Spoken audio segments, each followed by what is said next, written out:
السلام عليكم ورحمة الله وبركاته. ازيكم حبايبي؟ عاملين ايه؟ يا رب تكونوا بخير. كل سنة وانتم طيبين. طبعا زي ما انتم شايفين كده اكيد انا هعمل شوربة. هنا هبدأ اول حاجة هعملها اللي هو هحط الشوربة. واحدة حبهان على قطعة من القرفة على قرن من الفلفل وثلاث وحدات من ورق اللوري. طبعا شايفين الفرخة ما شاء الله بيضة ازاي. طبعا كنت غسلها كويس ونقعها في محلول اللي هو ملح وخل وليمون ومعلقة سكر. وهنا حطيت لها قطعة من الطماطم وقطعتين كده من الجزر. طبعا ده كله بيدي نكهة جامعة للشوربة. وهنا بقى ايه هنعمل كانت خلاص الشوربة قلبت معايا اللي هو غلت يعني. هنا بقى كنت هعمل جنبها مكرونة. فضيت الكيس الكمية الأولانية واضطريت ان احط كيس تاني صغير زي ما انتوا شفتوا اللي هو قلب بقى فيها كويس كده لما تاخد اللون الذهبي. طبعا انتوا عارفين كلكم ازاي بتحمروا المكرونه.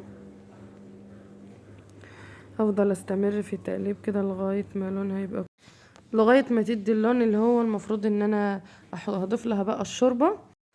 انا هنا هنقل الحله زي ما انتوا شفتوا كده. نقلتها الجنب التاني وهنا ما شاء الله الشوربه كانت خلاص. ضفت لها بقى كميه الملح لان ما كنتش حاطه الملح كله. والحله بتاعه الشوربه كنت حاساها ان هي هنا على حرف البوتاجاز قوي. فنقلتها لورا كده خلاص بعدتها عني خالص. واللي هو جبت الحله هنا بتاعه المكرونه مكان الشوربه. انا هنا بقى هحط لها الشوربه مع المقطع بتاع الشوربه ده فصل.